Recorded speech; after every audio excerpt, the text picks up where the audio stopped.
Welcome to Elks101. Another episode of Elks Central, breaking this one down. Reagan, touchdown Edmonton!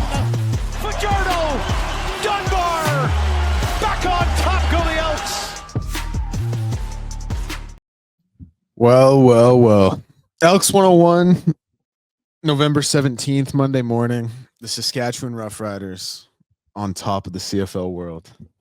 Fifth time in franchise history, 66, 89, 07, 13, 2022. The questions about Trevor Harris have been answered.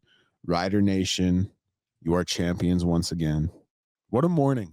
How does it feel, Dex? It feels How does it feel? great. And I'll tell you why it feels great. Not to get too personal or too deep into anything, but obviously my fandom comes from my family. You know, my dad's from Saskatchewan. What town? And Swift Current.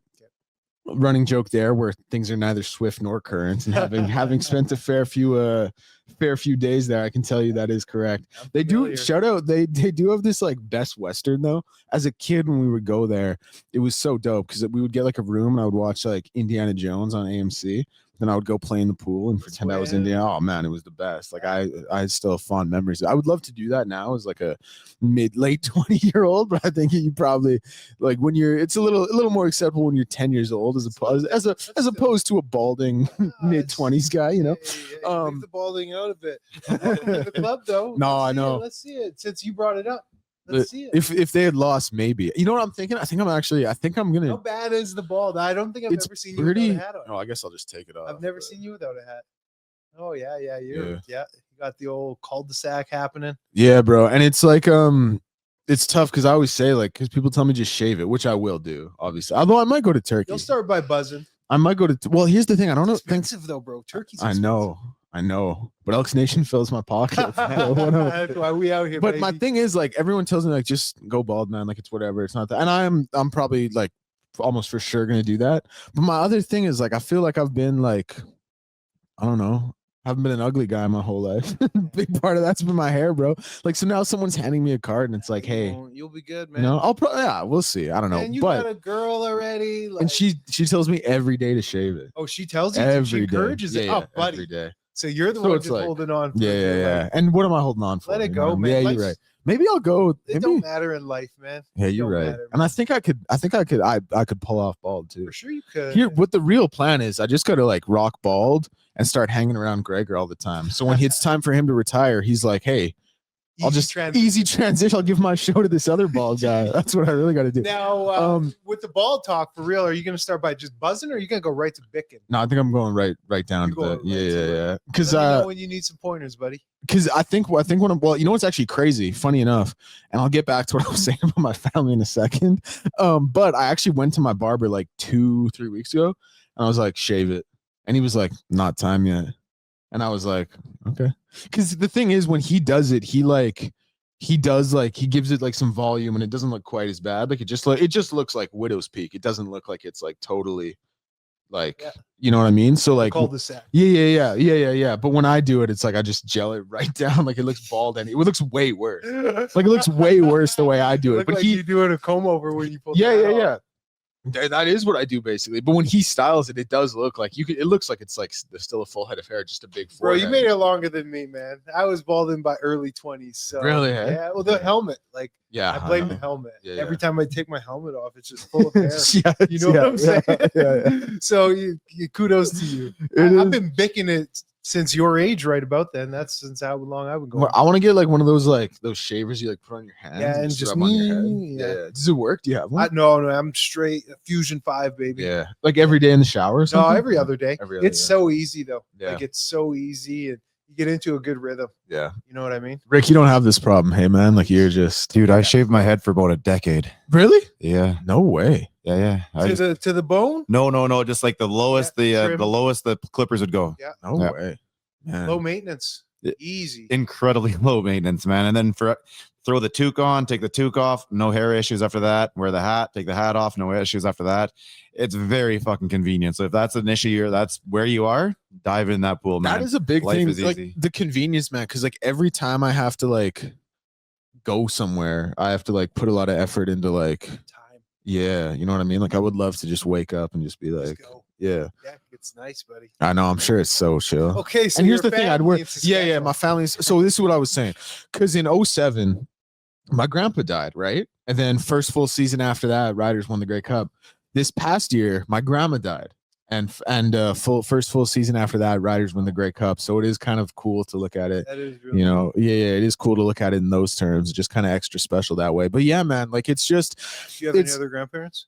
Yeah, so both my grandparents on my mom's side are alive. I'm sorry, I gotta bring a little humor to it. That's kind of what I was thinking too. Don't worry. Yeah, right. Because the next time it's gonna have to be like me, bro. Yeah. Can you let us know when that happens? I'll be putting a lot down on the on the Riders. there. Yeah. I'll keep track of all the family members. We're not too morbid. Yeah, keep it light. But yeah, it's crazy because. Like Saskatchewan, it's so like they don't have much else to cheer for, right? And 5 Grey Cups in 113 years now, like it's a terrible ratio. I think they were 4-19 coming into this one, and hadn't been to the game in 12 years. And we've kind of crushed the Elks for not being in the playoffs for the last and they're it's a decade now for them since they've won the Grey Cup, and you know that better than anybody. But yeah, Saskatchewan, it was 12 years, and it's nice to see it come around. And it's nice to see like Trevor Harris. I was looking at Trevor Harris's numbers. I think Trevor Harris is a Hall of Famer. He has some sharp numbers. Yeah, I know what you're saying. It's like close to 40,000 yards. Yep. He's got, this is technically his 3rd ring, but this is the first one where he was really the guy. Yeah. Like he played in those, he didn't really play in 2012 actually, but he did play throughout the 2016 season before Henry Burris came back in, won it for him. But yeah, this one, like multiple time All-Star, passing touchdowns leader. Like he's had this MO that he's lived up to his entire career, which is, precision passer. And gets that ball out really quick, Declan. You saw it in the game yesterday, but if you look at the numbers, you don't get those numbers if you're not a complete passer. Yeah. He has shown he's throwing for 4,000 to 5,000 yards easy every season. Yeah, and like this past Grey, I think it was 85% completion percentage in this game, highest in Grey Cup history, which is like tough to. There's been a lot of Grey Cups, man. There's been 112 of them. Like that's impressive stuff. And the game, like to talk about the game. So the first, it was like, what was it? It was the second play of the game. Marcus Sales had his interception. Yeah. And I was like, this finna be easy. And then like 2 plays after that, Trevor tries to throw a check down to AJ, and it was the funniest thing. Like if you watch the replay, he's looking to his and then he goes back to his offside and just throws it without looking. Yeah. He threw without really looking. He threw like he knew his guy was there, and he didn't know what the defense was, and that should have been 6. He didn't check at all, and it should have been 6. And then so like immediately after that, I was like, ooh. I don't know about this. One more thing before we get into the game. I'm all for Guardian caps. You only got one brain. Protect it. That being said, Charleston Rambo, you look ridiculous, man. He looks like those like big hats you wear, like like Brian Robinson Jr. I think was the guy who kind of put them on the map. It didn't even it wasn't the same color blue. No, it was a lighter blue. Yeah. And it didn't it wasn't fitting on the helmet. Like it's supposed to wrap. It was like up here. It was moving, right? Yeah, it was sliding around. That caught my attention as the game was going on, and you just see that thing shake on his head, and that just fall off. On there he looked like. Do you guys ever watch like Fairly Odd Parents, like Doug Dimmadale or whatever his name was? He's got like this big ass cowboy hat. Like that's what it looked like, and I was just like, man. And again, I'm pro Guardian cap, protect the brain, but like it looked so ridiculous. Yeah, because in some of the NFL, and he's got to be one of the only guys in the CFL who wears one.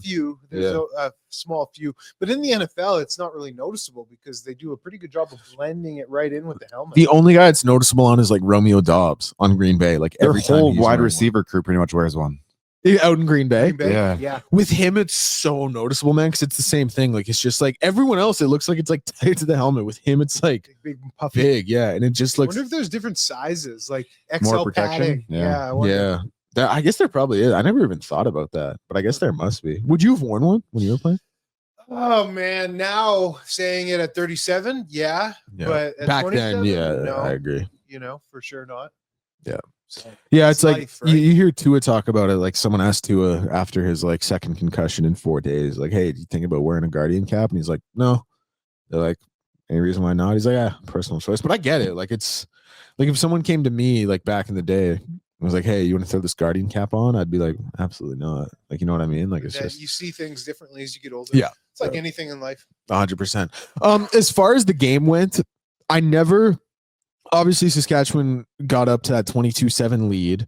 The game never really felt in doubt for me. Like until it was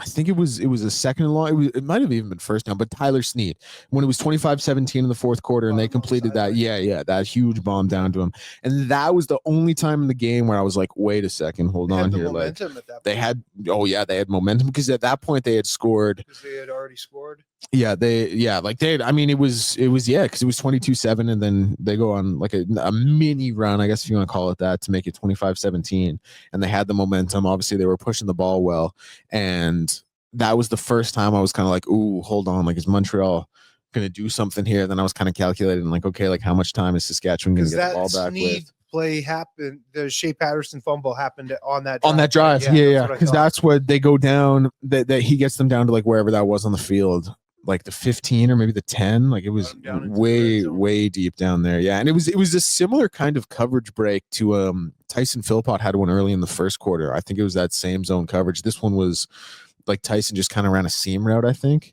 and like. I don't know what route Snead ran there, but he found the soft spot in the coverage, and that was the first time I was kind of like, "Ooh, I don't know about this." Like it's starting to get a little bit nervous.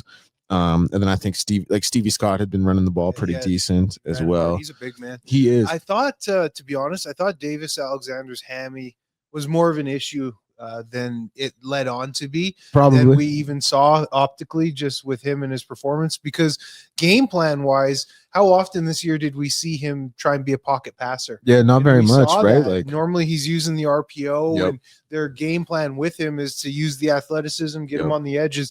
They didn't do that at all. They didn't have it. No, not at all. They totally eliminated that part. And like you saw on that last drive there when he had to scramble up. By the way, that should have been a sack, like a 4-yard loss. Credit to him for getting the 6 or 7 he got on that play and getting the corner there, and just you could hear him audibly. Yeah, you hear it on the broadcast. That's another thing. Did the broadcast cut out for you guys? I thought it was my cable. I did too. Me? I did too. Everybody. Wow. Yeah. Because I thought it was just me as well. And then like obviously being on Twitter after the game and stuff, like people were like tweeting at the CFL, be like, "Hey, cool game," but like what's up? Yeah. What do you put that on though? Is that CFL's fault or is that TSN's? No, I mean TSN for sure. Right? Yeah, for sure. TSN. Yeah. Or is it at that point? Is it Shaw Cable? Well, I'm TELUS. Yeah. Right. But I mean, Shaw. You're Shaw. So I guess it is TELUS. TSN. Yeah. And like I guess it was happening. I didn't watch the halftime show at all. Oh, I didn't. Well, because I was with my dad, right? So I was like, all right, we can like take but yeah. But yeah, and then Shea Patterson, I feel so bad for him, man. Like Shea Patterson, because here's the thing, like Shea Patterson was like, he was quarterback in Michigan, right? Like, and he was a good quarterback at Michigan and winning games at Michigan and playing in some like really big high profile spots again, like up in the big house, playing in front of 100K. And obviously the CFL is better football, no one's disputing that. But my point being is like, you go from that, being the starting quarterback at Michigan to being the backup and being a backup in the CFL, like that's an ego hit for sure. And he's been a few different places. He was with Saskatchewan. And he's been a few different places. And then this is kind of like, this is one of your moments to stake your claim as a backup and to like put your stamp on the game and have a big time moment. And he fumbles it. And I did feel bad. I mean, obviously I was elated that he fumbled it and Marcus got back on top of it, but I felt bad for him, man. I was like, oh, like you are in probably the highest profile moment you're going to be as a pro. Absolutely. And you turn the ball over. Sucks. It's really tough to see. Now you can look at this from two aspects: the Sask side of things and then the Montreal side of things. First, the Sask side of things. Tavon Campbell, he had the pick, but he had given up some booty. He got torched a little bit in the game, and he's been a really good cover corner this season. He has been. He had a good strong season, but he did get picked on a bit in this game, although he had that pick. But the play he made, man, he put on his big boy pads, and he didn't cause the fumble by getting his hand in there. So he took the guy that was blocking him and moved him right back into Shea's lap. Shea wasn't expecting that, probably, to get hit by his own guy. Loose ball security, boom, ball's out. Then Shea on the reverse side of things sucks for him. But man, there's a deeper discussion to be had, fellas, about why is when we're always getting into 3rd and short, why do we QB sneak it all the time? Yeah. Why do we not leave the starting offense out there to run plays? You have Stevie Scott who's running it strong. Why don't you have some receivers in the game to open up the defense so it's not as condensed, so you don't have 12 guys down there expecting a QB sneak? How about this? You have your starting quarterback in the shotgun. Yeah. You have some receivers out there, and you think that he's going to run and play out of the gun. All of a sudden, he scrambles under center, and you sneak it that way. Yep. We see it in the NFL all the time. But when it's a premeditated sneak and everybody knows it's coming, so much easier to stop. So I think there's a deeper discussion as to why teams always go to that play instead of leave their offense out there, man. You've got the big end zone too, right? Yeah, use it. And Montreal's a team, like, they are perfect for short yardage situations, like you talked about with Davis and that RPO. Like, that is, like, if ever there was a time to break that out, it's then, especially with an athletic quarterback like that. And just, like, I love, like, running, like, a triple option or, like, a speed option. Like, those plays I think are so, because you don't break those out really ever in a game, but, like, if you can break them out on those, 3rd and 1, 3rd and 2 situations, like, it's. And even if you want to sneak it, you can sneak it. But let's expand the defense. Yeah, I have agree. Some receivers out there, spread the defense, pretend you're in shotgun, and then they'll scramble and get under center and sneak it whichever way. But when you're just under center, everybody's all on the line of scrimmage, and it's a backup who's not used to handling the football all game. Yeah. This is what happens, man. And the other thing is, like, the way it's lined, like with 12 men, the way it's lined up, like you're getting like 2 tight ends on each side. It's like if you're that far, like the off man tight end, it's like, how much are you really, like, you're probably more often than not going to do harm than you're going to do good. Like, that's what happens. Yeah, exactly. On that one, push that end man down. Yeah. So I would love to. We should do like a show where we just draw plays, where we just each drop like 5 plays for different situations and show them off. Because it's a real thing.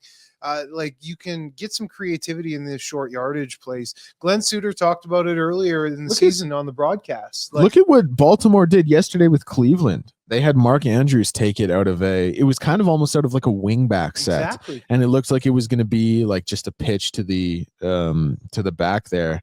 And Mark like pulls it and takes it. I mean, he really just takes it like C gap and goes for a touchdown. You know what I mean? Forward. Like, there's so much you could do like that. And I think like a guy, I know we're talking about Montreal specifically, but a guy like AJ would be great in those sets. Like AJ Ouellette would really flourish in that. And we actually saw Hamilton did it, and BC's done it quite a bit this year. Will, though, have a fullback do the QB sneak there because he's used to handling the ball. I just don't like condensing everything down. Like, there's other ways to get that yard. I agree. It's opposed to just the traditional sneak.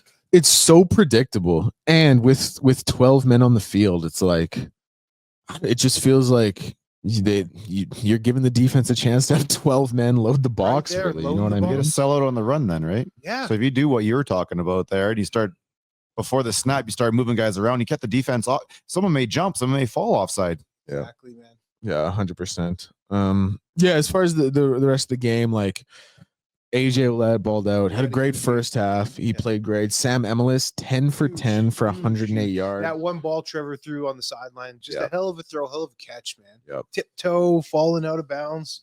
Hell of a catch. Dante Myers as well, man. Like, I'm going down. I'm looking at the box score right now. Like, Sam Emelis, 10 for 10. Dante Myers, 4 for 4. Tommy Neal, 3 for 3. Too bad Brett missed that one. I know. I kind of, that sucks because that just coincides with the season he's had. Mm-hmm. A very up and down season for Brett. I like him. He's like the way oil fans talk about like Bush or Nurse is how Saskatchewan fans like talk about Brett. And dude, it's so funny. Like, I forget which game it was this year, but he lost them one game brutally. And it was like, you go on Roughriders Twitter and it was just, can we get a kicker? Yeah. It's like how Oilers fans like, can we get a goalie? Seriously. Can we get a number 1 D-man? It's just like, can we get a kicker? It's crazy, man. I honestly see it. Like, I'm sure every fan base has this, obviously. But it is funny. I think about like with the Oil, like you get it with like Skins and Nurse and Bush. And then with the Heat, I got it with Terry Rozier a lot. Like, dude, Terry Rozier, I can't think of a better player comparison than Terry Rozier and Evan Bouchard, because both are 2 guys who are like very talented, both like objectively good players at when they're playing their best, but both just so mistake prone, both high paid guys, both not like the number but one. Terry's, you could say, were intentional. Well, now you can, yeah, for sure. But it's so funny in hindsight to look back because, dude, for like a year, people were like tweeting at him, be like, "You're throwing the game for us. Like, what are you doing out there?" And now, obviously, all this betting stuff's come out. But it was so funny to think about. Like the comparisons between Bush and Terry Rozier were just so direct. It's true. It was so funny. Man, the thing about Bush, and we're not going all crazy hockey, but that drives me the most nuts, and I think most people nuts, is at least like look like you give a fuck. Like when you make the mistake. Like you don't have just fake like you're trying to skate back, man. Just fake it. Like dude, a lineman, like there's a well-known thing universally amongst linemen, O&D linemen, like fake the hustle. Yeah. You don't have to go and sell out every time. No 300-pounder wants to run and sell it. But if you just look like you're trying, man.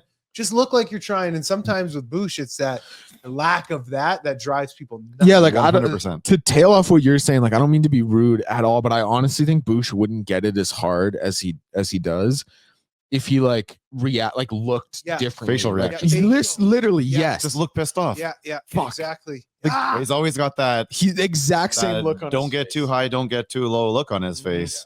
Mm-hmm. And that annoys the fuck out of people. It does. Oh, dude. It does. Yeah. When you're making those mistakes. Yeah. Defensively, Jameer Thurman, 11 tackles. Like that's a lot of tackles in a Grey Cup game. Dude, also, this isn't really like not related to his performance or anything, but just watching the game, I was like, wow, Micah's still doing it. It's crazy. Like he's just still going, hey. Yeah, And 12, I honestly thought it was more than that. Like I felt like it was like 14 or something, but yeah. But he's been like all CFL, like 5 of these years. Oh, dude. Few years, like all-star. Dude, it was so funny. There was one shot they had of him on the bench, and I was like, dude, Micah Johnson looks 47 years old. Like I was like, this is the oldest looking guy in the world. It's insane to think about how him and Corey used to be teammates down in Calgary. Now Corey, what's that relationship like? Like if you were still playing and one of your teammates ended up being your coach, like it's a weird one. It right? is weird, you know, like because you know them differently. You know them as your boy, but now you're the head honcho, so there's a respect factor. Yeah, it would be different. Weird. Do you think Micah has like had a little more leeway? Well, obviously he's Micah Johnson for one, but do you think he had a little bit more leeway this season? Probably. Right? Yeah, a little more leash for sure. And that's just natural, right? We don't want to ever say that we have favorites, but that's just the reality in life. You're going to treat people a little bit differently. But then Micah has just backed it up completely with his play. It's one thing if you're out there not producing, but Micah was, again, an all-star this year, had how many sacks? 7, I want to say. Yeah, 6? That sounds about right. Like a huge amount of sacks for a 30, whatever he is, year-old D tackle. So, you know, you get that leeway when you're constantly producing, man. Oh man, yeah, like 20 tackles, 6 sacks. Yeah. And just I'm just looking at his picture, man. Like he looks like, dude, who was that one guy who was in Friday and he was in Fresh Prince of Bel-Air? Like Baby or something? I don't know if you guys know what I'm talking about, but kind of got a little Green Mile look to him. Yeah. That one. Yeah, that one too. Shout out Micah though, bro. Legend. Course, first ballot. Man, competing against him. I had to play right guard against him. Start 2 games back in 2015. Right guard. Right when, I'm not going to say he was in his prime yet, but when he was young and coming. Yeah, and playing well, hungry. Oh, man, hungry. And yeah, it was battles having to go block him, man. How do you guys assess Davis's performance in this one? Because we talked about the hammy being hindered. Listen, he had the 3 picks. The only one I thought was really that bad was the Tavon one. Like I thought Marcus on that first one, I think he was targeting Phil Pot. Ball was a little underthrown. Ball was a little underthrown. That first one. Yeah, ball was a little underthrown. But honestly, I think Marcus disguised himself well on that one. The one to Rollins at the end of the half, that was kind of like, yeah. And then the only one that he really kind of airmailed was Tavon. Like Tavon even had to climb a ladder to go up and get it. I didn't think Davis played. I honestly don't think he played that bad. I just thought Saskatchewan's defense stood on their head. I think he was one-dimensional, and when you see him be forced to be a pocket passer, I don't think that he's quite there yet. He's got a hell of an arm. He's talented, but the athleticism is a huge part of his game. And you saw, especially in the first half, he was camped out in the pocket, and he wasn't delivering the best balls from the pocket. Yeah, he wasn't. He was wasn't getting good protection. It's not like he was getting hustled every play. Like He was supposed to be a pocket passer, and he just like that first throw, the underthrown ball. Man, he had tons of time. The receiver was there. He just left it short. He did have like flashes of athleticism. Like I think about that last drive as well. On obviously that one play I talked about where it looked like it was going to be like I think Baldonado and Rose were right in his face. Some one other guy, and he ended up turning into like a 6-yard gain. Then there was another. I don't know if it was second or third down, but it looked like he was going to get sacked. He was able to escape that, and I think that was the one. Also, that completion on third down. Or was it third down? I'm really mixing up my downs here. But it was the one to Stevie Scott. Yeah. I was like, man, for Stevie Scott, who's a running back and a kind of a power back too, for him to toe tap the line like that, like nice. Credit to him. That was huge athleticism. Obviously, didn't lead to. Here's the other one. When that ball was in the air, that final Hail Mary, I thought it was going to be like 10 yards short. Because you know what I think it is? And I mean this with all due respect. I'm not trying to throw our guy under the bus at all. But like used to watching Cody like all season, I saw him put like Davis put everything into that, and I was like, all right, this one's 10 yards short, game's over. That's 40 yards. Yeah. And then I look up and I was like, that's making it to the goal line, bro. That's just getting into the end zone. Yeah. And then you obviously always get nervous because, dude, you run the tip drill for situations. Anything. But it was a good game. It was a good game. CFL Grey Cup, it's always a good game. It is, yeah. But the 3 of the last 4 have come down to the last 3 minutes. Like it's always such good. It's one of the best football games you can watch, man. And so much passion and heart from these guys. And sometimes I think that doesn't get brought up. Like I think some people are like, these Americans don't care. They grow up not caring about winning a Grey Cup. But then they get there, and you see the heart and the passion they have, and like how much it means to these guys. Like, yeah. And it does mean something. I'm very happy for Coach Mace too. Yep. Just a former D tackle. Shout out to the D tackle love, and just becoming a defensive line coach, becoming a defensive coordinator, having a ton of success, becoming a head coach, having a ton of success last year, this year. How many wins did they have last year? They were double digit for sure. Yeah. I want to say there were 12 wins again last year. I don't recall though. I thought it was 11. I'll check. But man, just coming over, securing the Grey Cup, 5th in franchise history. And I dare you guys to go out and try and find someone that has something negative to say about him. Oh, yeah. Everybody speaks so positively about him, the leader that he is, the stoicness that he carries himself with. It's similar to the Coach Killam thing, kind of like people talk here about how players like want to play for Coach Killam and go to bat for him. And you can see that with Corey Mace as well. Like you can tell these guys want to go to bat for him and play for him. Interesting, because they both come from the Calgary lineage. Yep. Oh yeah, after his retirement, he coaches together. So there's definitely something to that in terms of how to build a culture, because Calgary Stampeders have a football culture in the CFL. Dude, for like the majority of my time as a fan, as like a kid or like my early teens or whatever, Calgary was the premier organization. And it's kind of funny, like when you go back and think about it, like they left probably like 3 or 4 Grey Cups on the table with Bo Levi. Yeah. You know what I mean? Really like with how many they should have won versus how many. And Bo Levi kind of got like he's got multiple rings, so it's tough to label him this way truly. But like some people still kind of think like choker because of how many left on the table. I don't think I'd say that because he's obviously got 2. They've had it's tough to win 1. He's got 2, but yeah, they've been really strong and couldn't get it done, man. Yeah, I mean, you like playing it. Yeah, man, like you playing against them. They were the class of the West forever. All of the 2010s. Yep. Because you go from Henry Burris right to I guess they had Kevin Glenn for a period there, and then Drew Tate. That was Drew Tate was actually he was good. Yeah, he wasn't bad at all. But it's all about Huffnagel, man. You go from Huffnagel up top right to Dickinson. There's not a lot of turnover, like I was talking on the radio this morning. So they've had 2 guys running the ship there for decades. Yep. Here in Edmonton since 2019, there's been 3 or 4 presidents, 3 or 4 GMs, 3 or 4 head coaches. Mm-hmm. Yeah, it's just in the past 6 years. Yeah. So quite a difference. You just can't find continuity like you just need it, I want to segue it this way because this is Elks Nation. Shout out the Roughriders. This is Elks Nation, and I wrote an article. I don't think it ever actually got posted, so we'll kind of retweak it and hopefully get it posted today or tomorrow. But it was like, what do the Elks have to do to be in the Grey Cup next year? And I kind of outlined a few areas, and I just want to run through them with you guys, get your thoughts on them. And the first one, I think this obviously goes without saying, is quarterback.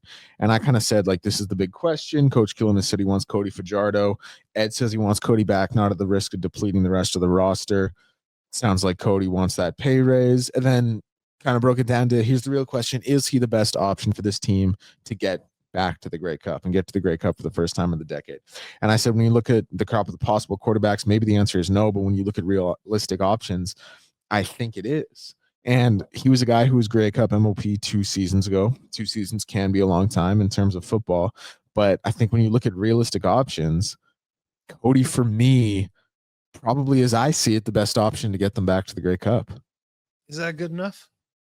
Is that the best option? But is it Grey Cup worthy? I guess let me rephrase that. Yeah, today that's the best option. Today, it's the best option. But we've already said this, that we think that Ed's going to go out there and find 4, 5, 6 guys to bring in here to compete for that spot. And then we'll have to see at training camp if it's still the best option. But today, I believe Cody's probably the best opportunity. Let me ask you this as well. Like, you think Cody's coming into camp competing for a job? Like, I think he always comes into camp competing for a job. When he's at this far, he's this far in his career, he knows how everything goes. And he was the young guy at one point, and he's seen it.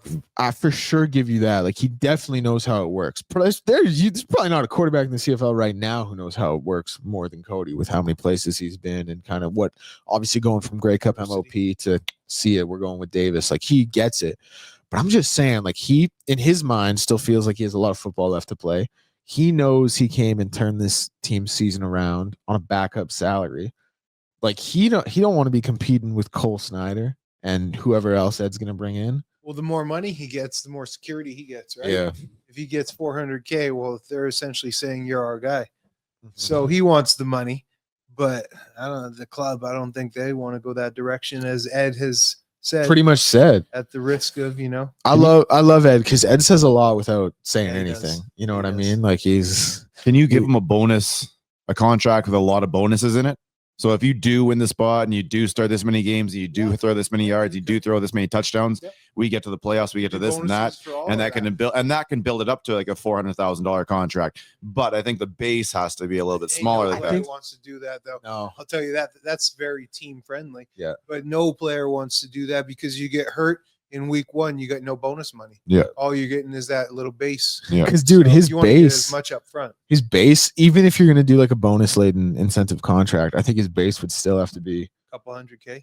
300 is the number I thought. Oh, at best. But if we don't pay him, is anybody else out there looking to pay him? No. So where's the? That's where you can screw a guy and get him by the nuts. Yeah, like he doesn't really have a lot of leverage at that point. Yeah, he doesn't have a lot of leverage. But this is the thing that you guys are talking about. I think he's cool with not playing. I think he's cool with saying, okay, I'll retire. It'll be interesting to see if he does it. Now, maybe this is just a little bit of back and forth. He said, she said, like, maybe he doesn't feel that way at all. Because he is like, he's got game left in him, and he's still young enough. 33. Mm-hmm. Yeah. And Harris just won at what age? At 39. Exactly. 39. That's 6 more years, man. Different passers, though. Yeah. Harris has been a perennial 4,000 yard pocket passer, dice you up, setting records for completion percentages previous to the Grey Cup. Yep. Where Cody has always been an athletic guy. You can see the arm strength is just not there. Not even the same type of quarterback. But I feel you, Rick. I feel you. 39 years old. I mean, you just look at a 33-year-old and go, okay, why can he keep? I get he has a better arm or whatever, a stronger arm. Give me 3 more years at whatever he's going to make. That's close to another $1 million, $800,000 or something like that. That's give you something to play for. When you look at the 2 QBs here, even if you had a great offensive line protecting Cody, man, he just can't pick a defense apart with his arm. No, Trevor could.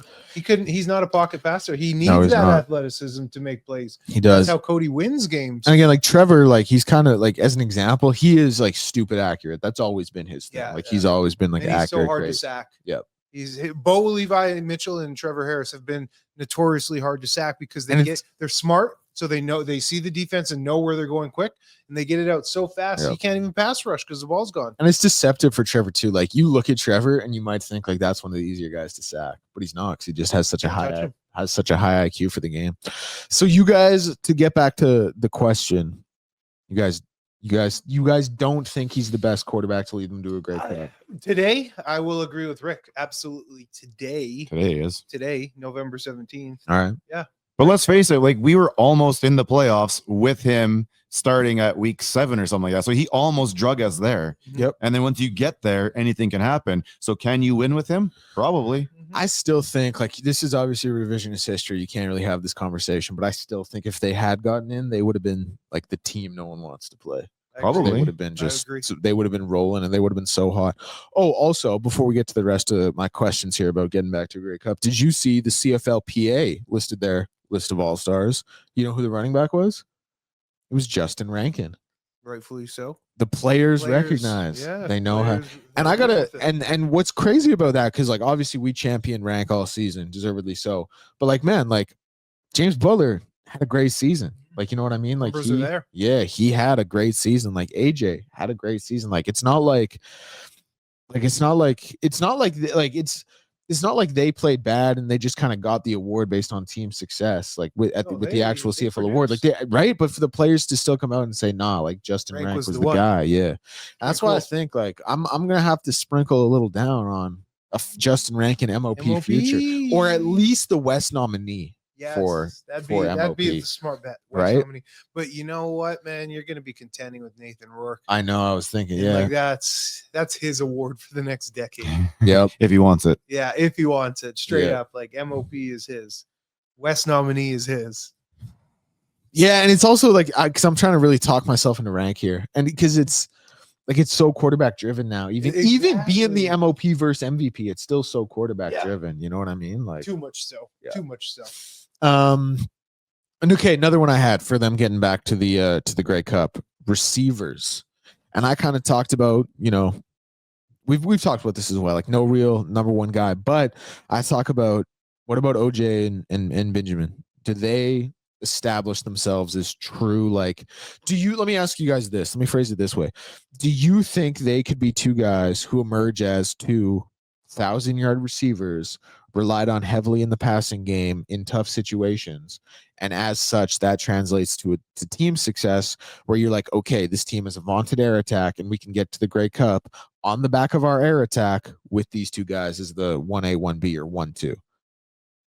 I don't think they are 1A and 1B yet. I don't think they have to be either, right? You just re-signed. I definitely don't think they are right now either. Right? On back? Yeah, so you just need them to be the quality 3 and 4 guy. Yeah. And it doesn't have to be 1,000 yards, but when the ball's there, you got to make a play. And we were so damn close this year, there's no reason to think they can't. I honestly think that if you find two guys on the offensive line, everything's different. Yeah. Everything's different. And that's 2 guys on the offensive line. Let's bring back on defense and everybody. Maybe 3. Maybe 3, but I mean, just 2, I think would probably be enough. Well, the 2 Carter all season was enough. Their 2 free agents are gone, and those are the Krueger 2 that need Brett. to get replaced. Yeah.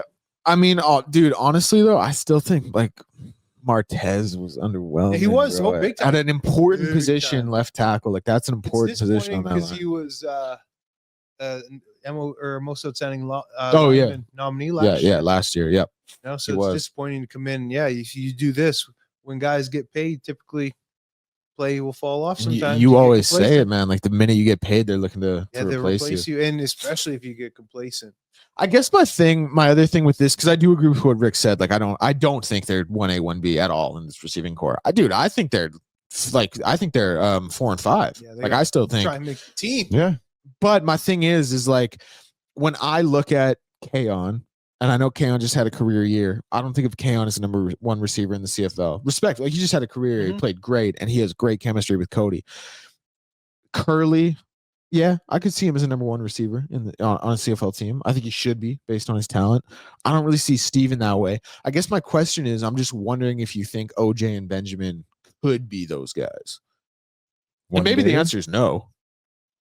At this point, I don't see. You can't say no yet, but I don't think you say yes yet either. Because you don't. There needs to be more tape. Yeah, I mean they have check marks next to their name on what they've done so far. So you've now earned the opportunity to take the next step, but it's just the next step, and it's definitely not going to be the number 1 yet. They're not going to be thrust into that situation yet. They got to earn that. All right. So let me ask you this, and let me rephrase the question. What do you do? Do you stand pat with your receivers and say, that's one position group? There'll be like 20 bodies at camp. Who has contracts right now? Arkell I think. Actually, I'll have to pull it up. Does Curly have a contract right now? I think Curly is free agent. He's due to be a free agent. And then Dunbar is also a free agent. Yeah. So, I mean, you still look at a Dunbar type of guy, like a good veteran to be your number 3. Keep those kids if they are still signed. Keep those kids as 4 and 5 behind you. You've got Keon already, and I would probably try and find a way to get Curly back. There'll be some. And then you bring in, then you bring in the guys who to make a competition. Yeah. So you got like Mathis. Mathis, he got injured, but he was a good receiver. Big. You got Mathis, you got Keon, you got OJ, you got Benjamin, I think. But yeah, Steven set to be a free agent. Curly set to be a free agent. Arkell Smith set to be a free agent. So Ed's gonna find some prospects down south for sure. And then you have the free agent pool up here in the league. Because I did say that was how I finished off that paragraph talking about the receivers. I said it'll probably take a big time free agent signing. I don't know about that though. The Esks or the Elks have an Eskimo, always an Eskimo. The Elks, they've done that in the past, right? Under Chris Jones, and it's kind of been a swing and a miss. Yep. And Ed Hervey, we know he's not big on paying receivers. That's why Gino walked. It's so weird he hates receivers as much as he does. Or he just knows there's so many of them. You can find them everywhere. But you guys talked about this on Friday. You and Matt, like when you guys were playing, and the game was easier than the practices because you had those guys in-house. Yeah. Ed's going to go out there and find those guys on both sides of the ball, and we will figure it out from there. When we brought in all the flashy receivers the last couple of years, cool, it looked awesome, but it didn't matter because the middle, the lines, we were shit there. And it didn't matter. We couldn't get the ball to them because these guys were getting through us. Put all your money, all your time, effort on the defensive, offensive line, and he will sprinkle in the receivers necessary. Well, it's funny you bring up the line because those were the obviously the last 2 position groups I was really trying to hammer home about. So which one do you guys want to talk about first, the D line or the O line? I think there's more to talk about with the offensive line. I think the defensive line, you're probably looking at them and going, hey guys, you need to bounce back this year. Because I think the majority have contracts. You guys need to bounce back. We need to fix the offensive line. I would agree with that, actually, Rick. Very smart assessment there. A lot of those defensive linemen will be coming back. And when it comes to the defensive line, are you sure, man? Because look at the free agent list: Barlow, Beamy, Serezna, Kongbo, Taylor, Williams. I think they'll resign a lot. I don't think there's going to be a backload of turnover. I really don't. That's a lot of names, though, man. Like as it stands right now, you got 6 names. Well, total 4 of those will be back at least. Yeah. I mean, you got to sign guys anyways. Total. You got to sign guys anyways. It's easier to sign the guys that you had here. And I think those are the guys where you can look at. You're not looking at the offensive line going, you guys need to be better next year. You're going, okay, that is what it is. The defensive line can be better next year. You guys go do it, and we'll fix the offensive line. Yeah, I think. I'm not sure. Like, bro, did you guys watch the defensive line this year? Yeah, man, I did. But I do understand what Rick is saying. Like I've harped on them all year. Yeah, bro. Like that's what. Are you just going to find any pass rusher off the street that's just going to get you 10, 15 sacks? I don't probably know not. But like there. you just had $1 million defensive line that combined for they're not 4. coming back at $1 million. No, yeah, they'll be cheaper. $500K for the same amount of guys. And people won't like it, but they were heavily injured too. So if they can stay healthy, let's see what it is now. They were always on. They were healthy, giving up 300 yards. They were rushing a game. Yeah, but in the first couple of games there, the offense was off the field every third play. That's so fair. those guys had to go out there all the time and be dead tired. Smith's under contract. Smith and Brinkman both under contract. That contract, man. Yeah, that's the one contract I'm not comfortable with is Robbie Smith's contract. I agree. He was the most underperforming defensive lineman this year. You want to look at Jake Serezna and.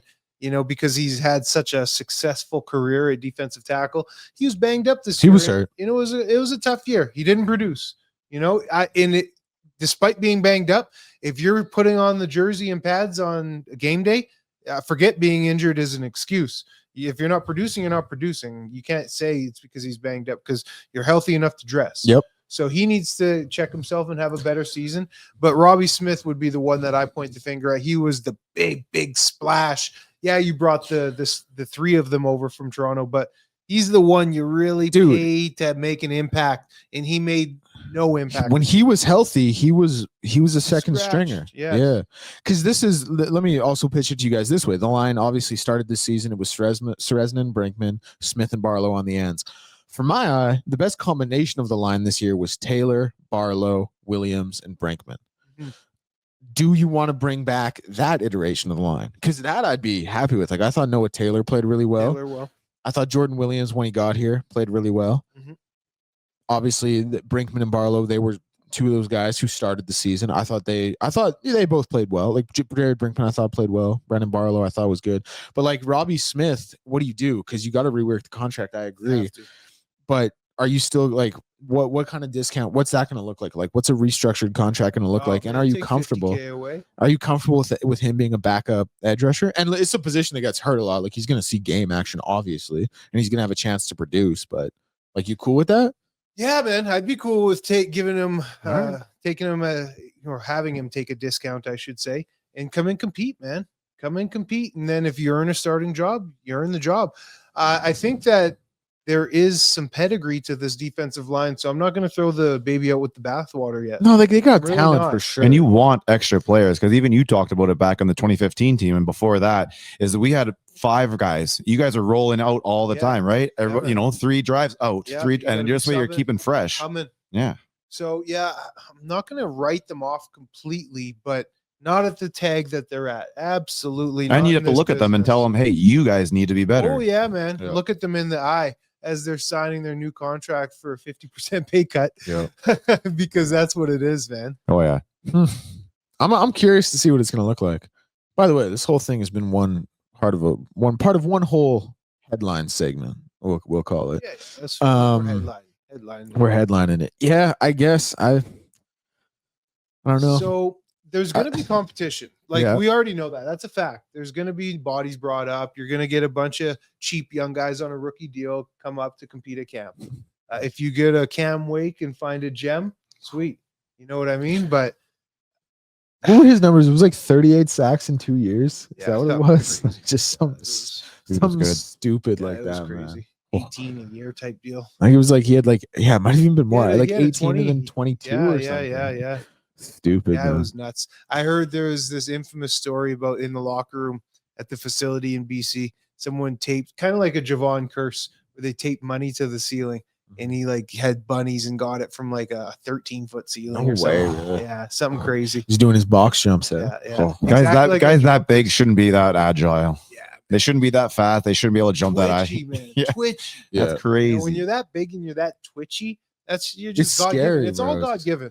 Dude, you know what I was thinking? I forget who laid the hit on AJ in the third quarter there. After AJ took that dumbass penalty where he just ragdolled Buddy. That was Luell. Yeah, it was. Uguak. Yeah. Local Edmonton, local product. Yes, it was. It was Uguak. Yeah. But bro, I was thinking like, man, AJ is a little like brick shithouse pit bull. Like that's a strong dude, bro. He's got big thighs. He's got huge arms. Like he's huge. And Uguak little brothered him, bro. And that just shows you, man. That's what I was thinking, man. Like I was like, dude, these guys are so fast, so aggressive, and hit so hard, bro. And Luell, he's a big body, but he's not like the most jacked dude. No, he's not. He's just kind of a big body. And he put the beats on AJ on that one, bro. Like slammed his ass. Slammed his ass. Just because we've had Luell on the Kevin Curious show. Oh, yeah. It's a local product, right? So yeah, we've chatted with him. Dude, even like watching as a Rider fan, I was kind of like, "Ooh, that's a good football play." Like he's span because that's my point, bro. Like AJ's so big and strong and just built. Like he's short, little stocky, and he's got that slam. Literally, bro. Went backwards. You don't see that often. Nah. Okay, let's talk about this then. Because the whole conversation is like, what do they have to do to get back to the Grey Cup? And it's funny, like when you talk about the offensive line, the answer is you need a lot. You need a lot to get back to the Grey Cup. Right now, you got 2 guys who I'm completely comfortable with calling your starters right now. Carter and Beardo. That's it. Yep. Your center, David Beard, and Carter O'Donnell, your right guard. You've talked about this so much. Do you think the Elks would ever just make the switch and put Beardo a guard and let Corte play center? I don't know. The fact they didn't really do it at all this year. Like, well, because they actually did. They had Corte playing center and Beard playing guard because his hand was hurt. And then as soon as he could snap the ball, they shifted it back. So it's like. So that's telling. Yeah. That's telling. So I don't think so. But this one is just like. Heavy competition. So we know they'll draft an O-lineman. Yeah. Typical CFL draft. Yeah. So they'll draft probably gonna come from the prairies. Yeah. Probably gonna come from South. 1 or 2. It'd be pretty sick if another U of A. Yeah, that would be dope. If there's someone of talent and caliber. But so there'll be competition there. But again, you don't want to, unless they're a dog, you don't want to, have a starting spot given to a young kid coming out of U Sport. They will look at the highest UFA out there. Yeah, they will. Yeah. They will. They certainly will. Jamarcus Hardrick. Man, it's crazy to me just seeing how, because he won most outstanding lineman 2 years ago too. Yeah. And then got injured, came back, won it this year. He's old. Like I was competing against him back when I was playing, and he was kind of average age at that point. Like he wasn't young, but now he's older.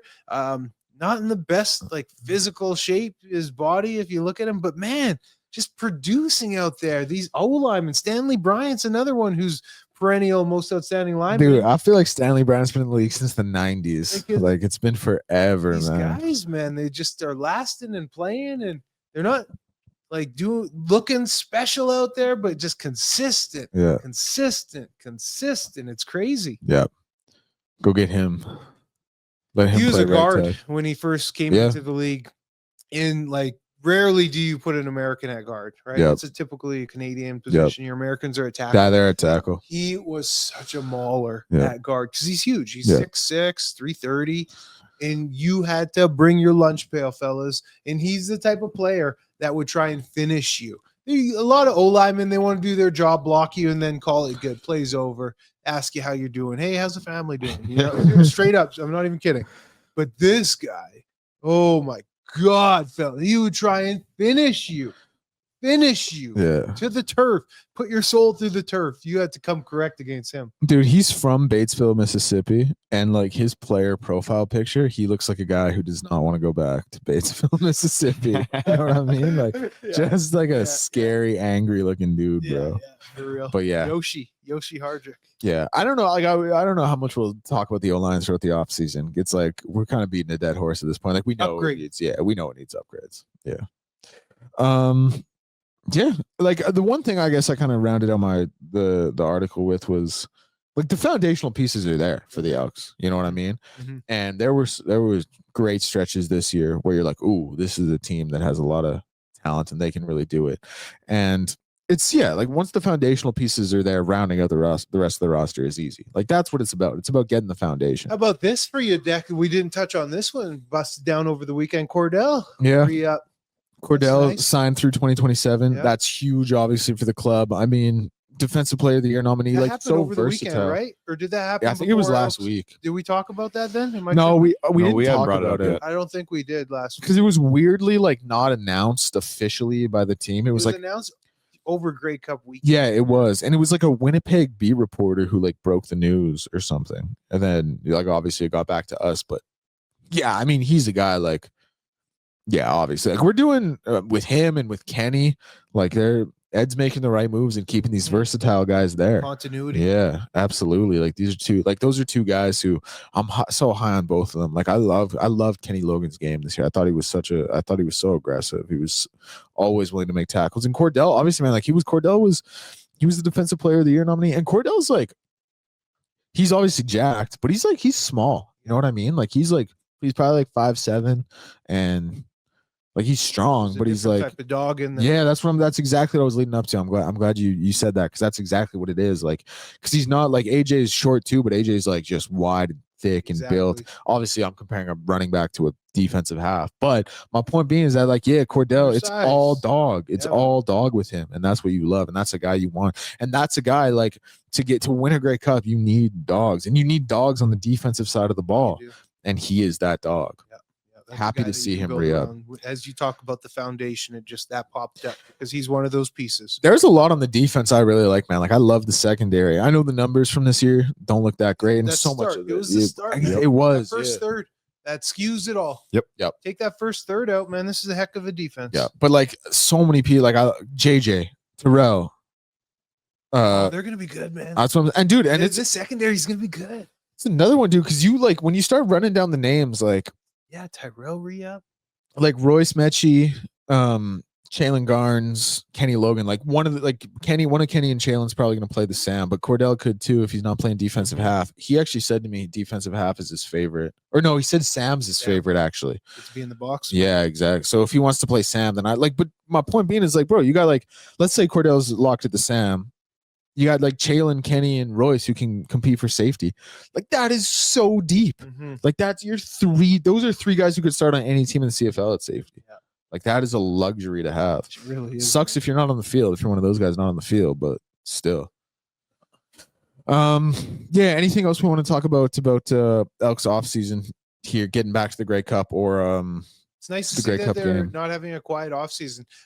Haven't like really paid attention to other markets. No, really me neither. deeply, I've been so out of it. But normally you hear on the news cycle when there's any type of little news, and it seems like Ed has been more busy than other GMs in terms of retaining the talent. Yeah, he has. So it's good to see, you know, and it's all players that I would agree with.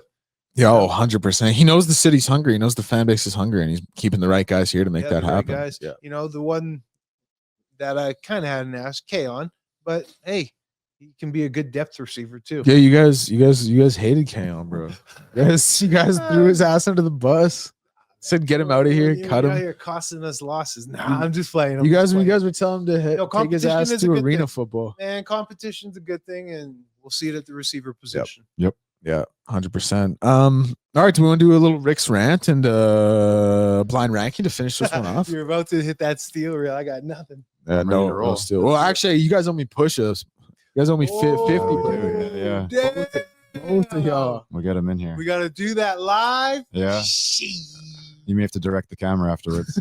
Damn. I'll put on my Steven Spielberg hat. Did forget about that. That was have to bust the jacket off. That was part of the reason I wanted the Riders to win, bro. I didn't want to do push-ups in front of Eddie. He said 50. He'd be calling Eddie calling me a bitch and stuff. Let's do it, baby. Yeah. I'm for it. Damn. 50 burger. All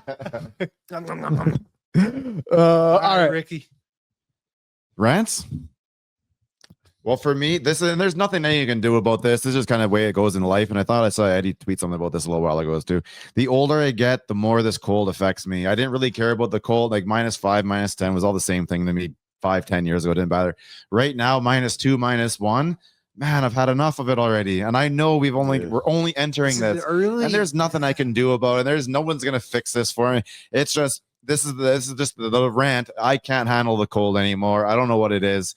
I've had enough. I've got a really big jacket on. Normally I don't break it out to like -25.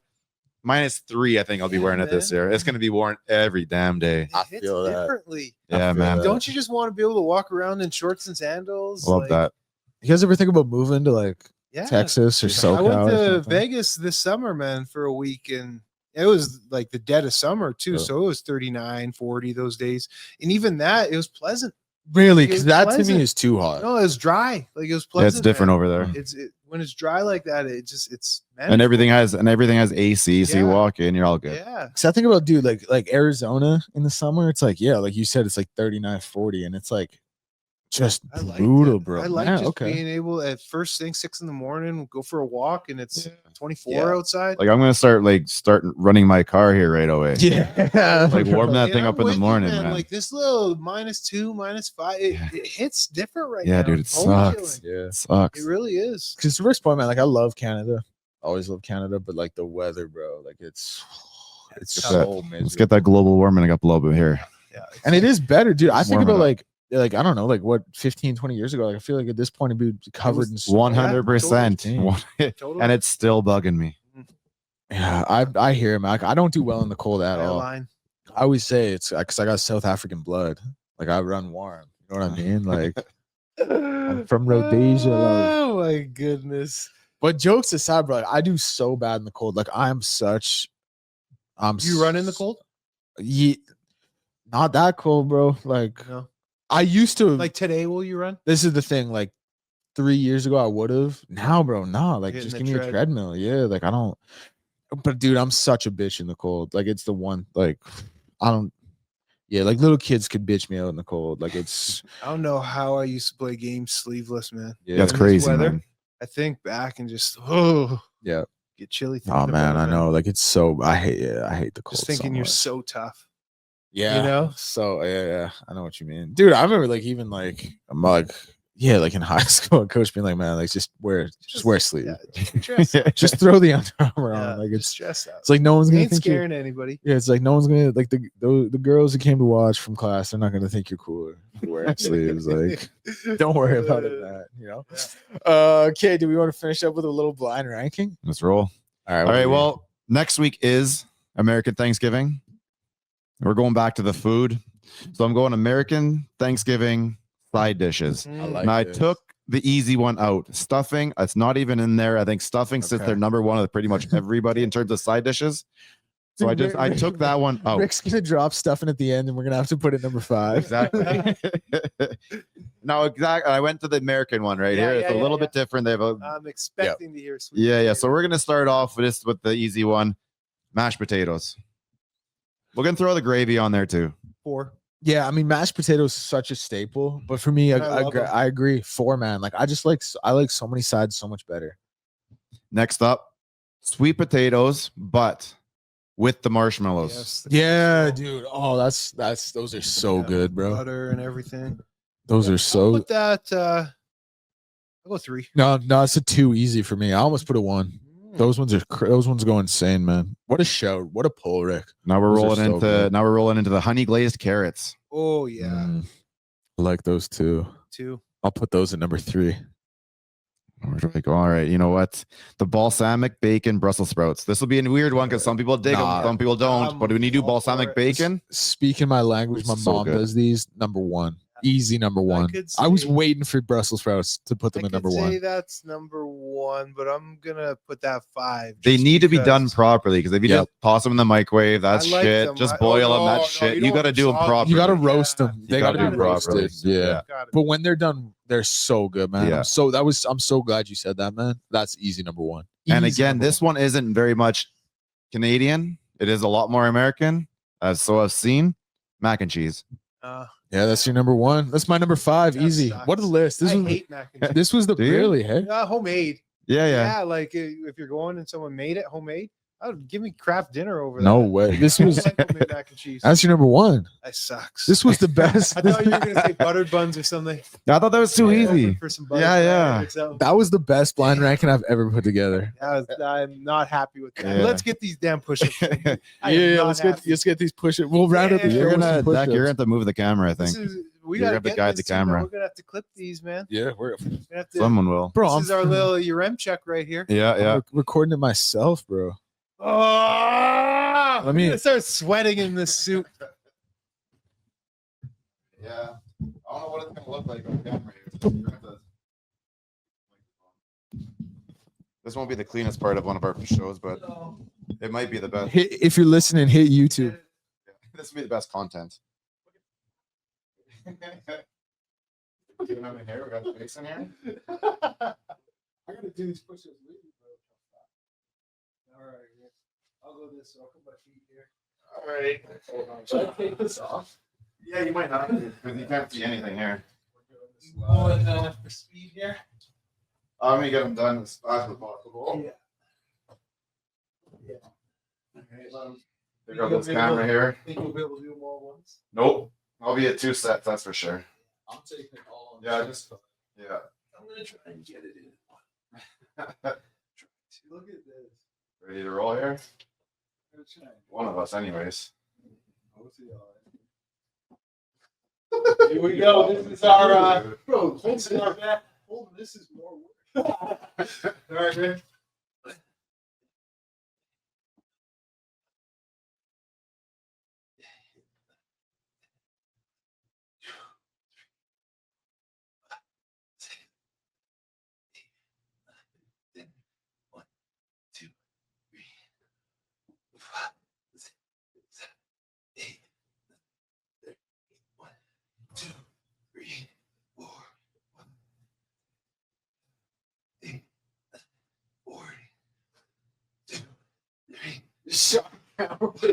Oh. I didn't think I was gonna be able to do it in one.